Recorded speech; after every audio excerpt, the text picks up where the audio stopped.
Tumepokea mradi wa shule ya sekondari na miradi mingine inaendelea kufika. Kwa hiyo tunaomba ushirikiano wenu. Sawa ndugu zanguni? Hii ni miradi mali yetu sisi wananchi kwa maendeleo yetu sisi na vizazi vyetu. Kwa hiyo ninaomba tuitekeleze hii miradi kwa wivu mkubwa. Sawa jamani eh? Kwa sababu ni kwa ajili yetu sisi.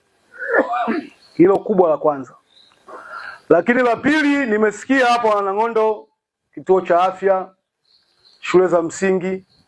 Niwaahidi tuko pamoja, tunakwenda kufanyia kazi hayo yote, lakini na nyinyi pia muonyeshe juhudi zenu kwa kutafuta maeneo ambayo ni mazuri na vile vile kuanza ujenzi na kutukabidhi sisi tuweze kumalizia. Sawa jamani? Nimesikia hapa kuna mwananchi mmoja amezungumza swala la kwamba walikuwa wanachangishana makato ya mazao na makato yamesimamishwa. Hapana, makato hayajasimamishwa ndugu zangu.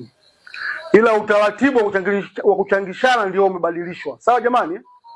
Sasa hizi mkitaka kuchangishana au mkitaka kama kukatana makato katika mazao, mnakaa vikao, sawa? Mnakubaliana kwa hiari, sio kwa kulazimishana. Naomba nirudie. Tunakubaliana kwa hiari. Si tunaelewana eh? Wale wakulima wanakubali kwa hiari kiasi cha kuchangia hiyo miradi mlioibua. Kwa hiyo mkiibua vipaumbele vya miradi yenu mnakaa vikao vya kijiji au vya kata, mnakubaliana kwa hiari yenu. Mkatane shilingi ngapi muweze kuchangia hiyo miradi. Na mkisha katana mnaweka utaratibu bora wa kuchangishana hizo pesa. Serikali haipokei tena hizo pesa. Tunaelewana vizuri? Hizo hela mnazipokea nyinyi wenyewe kwa uaminifu, mnapanga miradi ya maendeleo, mnatekeleza hiyo miradi ya maendeleo. Sawa jamani eh? Kwa hiyo kama mnataka kuibua mradi, serikali imewaruhusu muibue miradi, mkae vikao nyinyi wenyewe, mkubaliane kwa hiari yenu pasipo kulazimishwa. Mkikubaliana kiasi gani cha kuchangia, mnachangishana kwa utaratibu ambao mtauweka na mnatekeleza miradi yenu. Serikali itakuja kuwashauri namna bora ya kutekeleza. Lang'ondo hoye. Mwisho, nimeona kuna vijana wengi hapa mpo. Vijana hoye.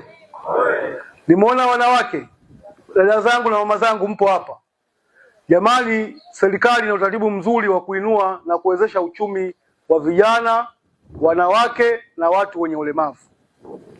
Kwa hiyo vijana wenzangu na wanawake, niwakaribishe ofisi ya mkurugenzi wa halmashauri ya Nachingwea. Mje mpatiwe elimu ya kuunda vikundi vya uchumi tuweze kuwakopesha fedha. Sawa jamani? Fedha zipo.